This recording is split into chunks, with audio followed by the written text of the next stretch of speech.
मैया जगन चंडी जगदम्बा और विदा भवन छथिन सब गोटे मैया रानी के प्रणाम कर लिया, मैया से आशीर्वाद प्राप्त कर लिया।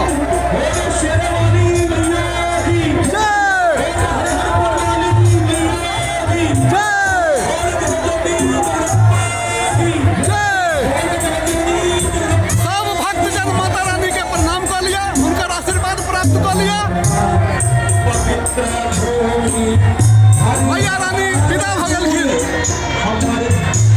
फिर माता जी अगले वर्ष एथिन, तब तक तो